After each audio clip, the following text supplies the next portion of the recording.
Listen up! Huh? Playtime. It's over. Hi! Welcome to Death Happens. I'm Megan, and this is a show about dying and about survival, because you're gonna die someday, so you might as well learn how to postpone it as long as possible. Today I'm talking toys! Whatever your style, toys play a crucial role in expanding our imagination. And they can even comfort us during times of trauma or bring peace to our nightmares. Maybe you used to play with dolls or cars, or you rode around your driveway on a little scooter, and if not, I bet you at least had a balloon once. But sometimes our most endearing, our most adorable possessions are actually accomplices to straight up murder. Take the stuffed animals, or more specifically for this example, teddy bears. You might be afraid of real bears out in the real woods, but between 1906 and 1995, there were only 82 recorded American deaths by bear attacks. That's 82 deaths in 89 years. It's not the craziest thing I've ever heard. Toys, however, account for about 140,000 injuries and 22 deaths every year. Teddy bears have buttons, belts, bows, sometimes improperly rooted hair that's deadly when inhaled, and they can also carry disease. But most often they're dangerous because they end up getting left on the floor. So watch out for rogue public teddy bears. You don't want to be caught with the flu or be caught tripping. Don't be tripping. Next, let's talk fidget spinners. This is a noisy one, isn't it? Fidget spinners are fun physics toys that can relieve stress. But warnings about these toys are popping up everywhere around the internet. Because when these suckers are broken, there's a lot of tiny little parts that when you're caught trying to snack on them, you might choke. If you get an urge to eat this, don't. Very unsatisfying. Throw your fidget spinner away when it breaks. And don't throw them at people pretending they're throwing stars. That's just violent.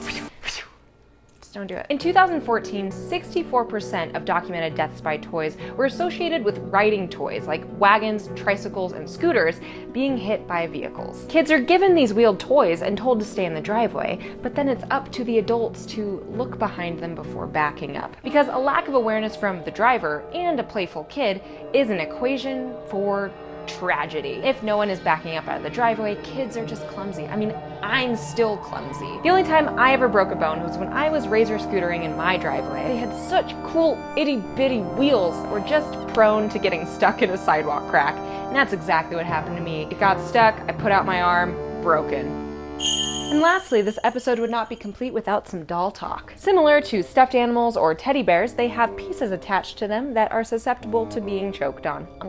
Seriously, just don't eat your toys, kids. Dolls are often eerily lifelike. Not this one. I'm gonna set it down. They make for good villains in scary stories, haunters of our bad dreams, and triggers for our paranoia. Take the famous story of the possessed Raggedy Ann doll named Annabelle. She was gifted to a nursing student in 1970, but then was brought to a psychic after reporting some weird behavior. After Annabelle was diagnosed as demonically possessed, the owner tried to keep her and nurture her spirit. But then her fiance reported that it tried to kill her, so they were like, let's get rid of this doll. They called in demonologists Ed and Lorraine Warren to take the doll away. They took Annabelle and locked her up in the Warrens' occult museum in Monroe, Connecticut, where people can still visit her today, but it's warned that you do not taunt her. One motorcyclist decided to go visit Annabelle. He taunted the doll and then fatally crashed his motorcycle 3 hours later. Coincidence? Maybe, but still. Toys have the potential to be deadly, but as long as you don't try to eat them, stay aware of your surroundings while playing with them or while others are playing with them, and avoid taunting evil dolls, you should be just fine. Thanks for watching this episode of Death Happens. I hope you treat your toys with respect and then put them back in the toy box when you're done with them. Don't be tripping. Tap that like button and leave us a comment down below. Subscribe to Snarled and also to our gaming channel Slay Tricks if you like gaming and you want to see awesome women play games together. I hope to see you next week, but remember, We're all gonna die.